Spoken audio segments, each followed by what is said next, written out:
everybody, Bonehead from the Bonehead Podcast, and welcome to Top 5 Friday. So every Friday we get together and we have a look at the top 5, something to do with Blood Bowl. Now last week we looked at the top 5 one-box teams from Games Workshop for Blood Bowl. So you can buy a Games Workshop Blood Bowl team and you'll get one box, and in that box you'll get a bunch of different players. So we've had a look at which the best options are for you. Now we're going to look at the top 5 worst options. So they are great teams, they are great fun teams, but if you're getting them from Games Workshop, these 5 are going to be the most challenging for you. Normally we put a post out to get your feedback, but I feel like this was a pretty clear-cut top 5. So let's hit it up.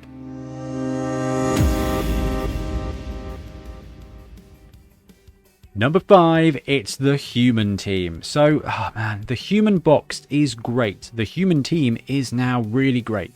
Now, there's a couple of asterisks there as well, and we'll come to that in a second. But if you want to run humans, and you want to run humans properly, it is a bit of an uphill struggle. So, with the human box set, you get 2 blitzers. You really want 4. You can run a team with 2 blitzers, 2 throwers, 2 catchers, and 6 linemen. And you know what? It'll be alright. You'll hit probably about a 50% win percentage, but you are lacking power. You're just missing equity, and it doesn't feel quite full. But the reason that the human team is on this list is not only do you need that second box to get you all 4 blitzers, but really the power in the human team lies with that combination of 4 blitzers and the ogre. So you not only need 1 team, you need 2 team boxes to get those extra blitzers, and then you need an ogre. And the funny thing is that this team now has access to halflings, so you also need a little booster box of halflings. Now you can just pick up 2 human team box sets and you're good to go, but if you're not taking the ogre, I feel like you're leaving a bit of fun out. It does bring a lot of power. Humans are limited with strength access. That ogre really fills a niche, and they are cheap enough so that you can actually take one in your team. And if you've got an ogre, it's really tempting to pay that 30k to just pick up a halfling to be a cheeky fowler and a bit of throw teammate ammunition. So for me, the humans are the top 5, so they are the 5th worst one-box teams. Now, we've got asterisks, and the reason for that is there's a couple of other teams that come really close to this. Orcs should be almost exactly the same. They get a troll, they get goblins, and you need 2 box sets. The thing is with the orc team is you start off in 1 box and you've got 4 combat players. The human team's only got 2. They've got 2 strength 4 black orcs, big and blockers in that box set. If you pick up a second team, you've got 4 strength 4 pieces, and that troll isn't necessary. Okay, you can skip the troll, and loads of orc teams will not have the troll. Human teams, definitely there'll be some that don't want to take the ogre at all, but more often than not, the ogre is a really good choice for the humans.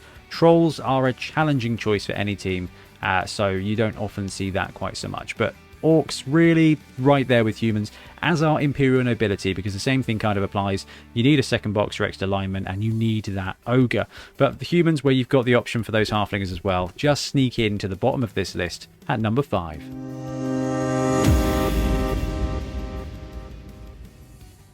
Coming in at number 4, it is the Wood Elves. So Wood Elves are an awesome team. They're a lot of fun, but man, that box set, it's a bit of a frustrating because they're lovely models, and I want to just be really clear. You can work around this no problem at all. You pick up 1 box of Wood Elves, you've got the 2 War Dancers, you've got some throwers, you've got some catchers, and everybody else, you know, it's fine. You can mark them up as linemen if you've got skill rings, if you're playing with friends. Likelihood of starting a War Dancer team, that's actually pretty apt.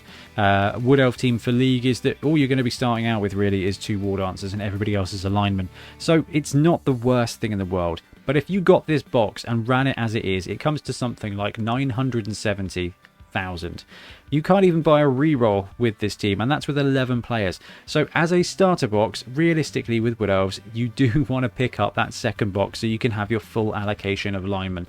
If you're playing friendly, it's probably fine, and you've got time, but you will need like 10 linemen at some point. You'll need them for journeymen, and if you're starting out your team, unless your opponent is just fine with the 2 War Dancers being War Dancers, you are going to have to proxy some guys straight off the bat. Now, they do also have the option for a Treeman. The Treeman, I don't feel like is all that ubiquitous when it comes to Wood Elves in in League. Pretty useful in tournaments, especially with Resurrection, because actually it takes up that space on the line. It protects itself. It costs twice as much as an elf, but it's way more survivable than just one elf.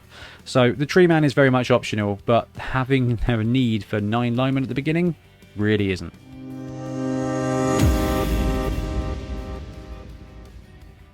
Number 3, it's the Harpling team. Oh, stunty teams. Oh, stunty teams. So, you can absolutely pick up a box of Halflings and run them just as Halflings. Alright, and more just points to you for that. Halfling run game with 12 little guys, no big guys, no stars, just a bunch of inducements. You know what? That is just awesome. You can do it, and I think it would be a lot of fun for your opponent. But no, Halflings have got a great running game, but they are not meant to be played as a team of 12 dudes, okay? The catches are awesome. That's really about it. And the challenge here with the Halflings is, if you look at the roster, you need 2 treemen. So you're picking up a box, just 1 box of Halflings, which is fine. Then you've got 2 treemen as well, okay? That definitely adds to the cost. What are we up to now? 60, 70 pounds? But the thing is with Halflings, and this is the reason that they are so much fun to play, is it doesn't stop there. Halflings, if you're running them in a tournament, if you're running them in the league, that's only going to bring you to like 600-700k. You are going to need at least 1 star player to pad out your team. Now, I'm not going to say that that is going to be Deep Root, and if it is Deep Root, then it's another 40-something pounds from Forge World.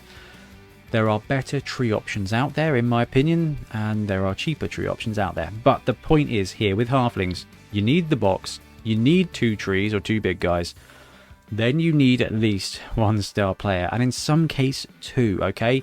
Halflings are going to be able to run Griff, they're going to be able to run Carla, they're going to be able to run Rumbelow or Deeproot or Morg some of the time because of that TV difference. And that's what makes starting out with Halflings really fun, but also not the quickest way to get into it, because you've got a box, you've got 2 big guys, then, and this excites me so much, I've got like 300k to choose from. Like, do I take Acorn? Do I take this? You've got options, and it's so cool.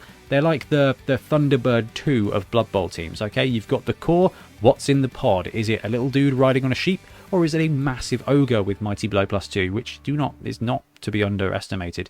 You got Deep Root. You've got so many choices. It's awesome, but it is not the easiest way to get into Blood Bowl.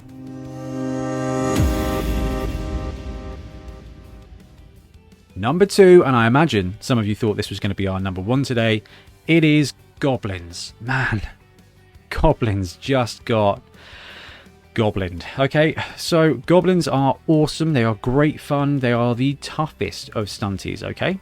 They're the strongest. They are the most resilient. They are really good. If you ever play in a stunty league, actually, Goblins, they're pretty decent. Like, keep an eye out for them. But you don't get nil and you don't get nothing when you get the box. If you get a box of Goblins, all you've got is 1 small point of your team. So, it's a cool box. You need Goblins. You absolutely need Goblins. You pick up a box of 12 Goblins, you're like, cool, I'm a Goblin coach. What else do I need? You need 2 Trolls, which is fine, because actually all stunty teams need those big guys. You just need it. And they're clever, and there's cheap ways of doing it. I totally recommend the Rock Gut Troggos from Age of Sigmar. You know, 30-something pound for 3 brilliant Trolls, and you're absolutely there. When Ripper comes back, you're there. If you want to use them as Morg, you can. But the real fun of Goblins is the ball and chain, is the chainsaw, is the doom diver, is all the fun stuff that it is about being a Goblin coach, is those secret weapons and the carnage that you unleash. And each of those packs of 3 dudes is going to set you back another 20-something pounds from Forge World. So we've got the team. That's what, 25, 26 pounds. You've got 2 boxes of Goblins from Forge World. That's another 40-something pounds. We're up to nearly 70. Then you've got 2 Trolls. Let's say that's another 30 quid. That's 100 pounds now to get you, realistically, just the stuff that you need. Goblins are going to be able to take extra stuff. Most of the time now, it's going to be bribes to keep your secret weapons on, because we don't have star players that are secret weapons anymore. For now, we've seen the art for Fungus the Loon. He's coming. But yeah, it's a really challenging way to get into Blood Bowl, because Goblins are such a fun team. And if it's your second team or you're brewing it up in the background, you can. And if you love converting, then this is just so much great opportunity for you. Like get the chainsaw, bombardier, and fanatic, and then kit bash the diver, the pogo, and the hooligan. Like, that's fine. That saves you 20 something pounds. You're going to have the goblin bodies, and it's pretty easy to do, and it can be really good fun.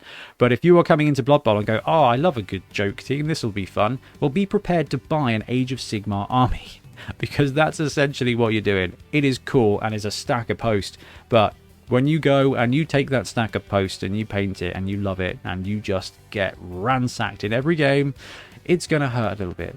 But that is the challenge of Goblins. And the cool thing, and this is where we have to flip it, this is buying stuff straight from Games Workshop, but the really fun thing about all these stunty teams is third party, is kit bash, is brew your own, build your own. We talk about it when we talk about things like Norse and the Teams of Legend.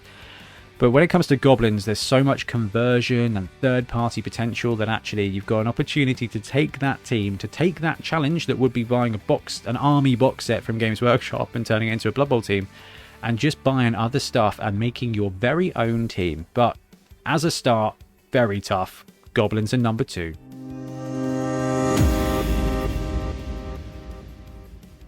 And number 1, I'm afraid it has to be the Chaos Renegades. Now, the weakness is this team's biggest strength here.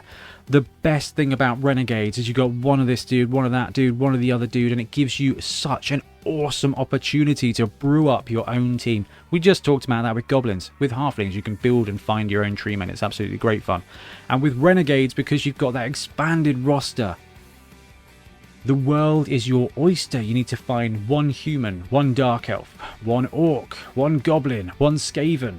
And you just get to build your own team. You get to choose your favourite model, whether it's actually, you know what, my human thrower is going to be from the nobility team. You know, I'm going to have a black orc as my orc. Like, it's so cool. You put together your own team. But if you add the fact that you need to hunt down one of every player, and then you realistically, it's Chaos Renegades. Like, I know 2 big guys is probably the better way to start, but you're looking at 3 big guys. You need an ogre, a minotaur, a troll, or a rat ogre. You need 3 of those. So this team box, you need 1 box of humans. Okay, you've got the thrower, that's good. You've covered with humans.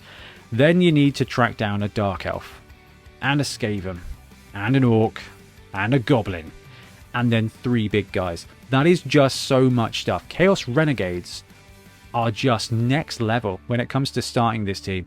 And the thing is, it's what they do. Chaos Renegades are the A team of Blood Bowl. It's made up of stuff that fits together. And if you are a Blood Bowl player, you will have no problem finding this. If you have a Blood Bowl group, you will have no problem getting hold of a Dark Elf lineman, getting hold of a Skaven lineman. No problem at all. You've probably got a second team. But if you're coming into Blood Bowl and you're like, damn, I love that purple-green, you know, renegade misfit, like, I think it's awesome. It is, but you got to get on eBay, you got to get 3D printer, you got to get kit bashing. It is such a challenge, but this is just the best team for that. There's so many cool things you can do with so many of the teams, but none of them come close to what you can personally scavenge and build for a Chaos Renegade team. And the greatest thing here is that basically there are going to be hardly any 2 Chaos Renegades teams that look the same. There's just not, because there's such a variety of each of those players. If you need to choose a Skaven, are you going to take a Thrower? Are you going to take a Blitzer? Are you going to take a Gutter? It doesn't matter as long as it's a Skaven. For a Dark Elf, why not have a Witch Elf on the team? There are just so many cool modelling opportunities. I love Renegades. They are just so much fun, but if you're getting into Blood Bowl, the barrier of how do I buy a Renegade pack? Pretty high. So if you have a friend who is coming into Blood Bowl that loves the idea of Chaos Renegades, support them. Reach out. Get those random players for them, because it is such a rewarding experience. But man, oh man, if you went and got, I'm going to buy a human team for my dudes, and then I need a Goblin booster pack, then I need a box of Black Orcs, and I need the Dark Elf team, and I need a Skaven. Actually, we'll leave the Goblins out. We'll just buy an Underworld team. That gets me 2, and then 3 big guys. Age of Sigmar army starter box, and then the next one. Like, it's a stack of post, it's a stack of joy, but it is also a stack of work. So I love Renegades, but for me this has got to be the worst one box option, because it's not one box, it's 7. And for me, it is so good, but man, if someone's starting Blood Bowl, this is going to be a heck of a challenge. A great experience, but man, that is a challenge. Anyway, guys, I couldn't resist doing this top 5. I hope you appreciate it. I hope you agree with it. Let me know if I've missed anybody out. There's a couple of other teams that definitely fit in there. It's interesting. I put Lizards as one of the top 5 one-box teams, but someone did point out that you can't even buy a Croxagore, so maybe the Lizards technically belong on this list because you cannot buy a complete Lizardman team. But I think I'd rather take 1 box of Lizards versus 1 box of any other team on this roster and have a better experience and a better outcome. Anyway, thank you ever so much for watching. We'll be back soon with more Blood Bowl content. Happy kit bashing. Thanks very much for watching. We really appreciate your support. If you want to support the show even further, please like and subscribe. It really helps us out. Or come and join us in our Patreon, link below, where you get early access to our content and monthly competitions. See you later.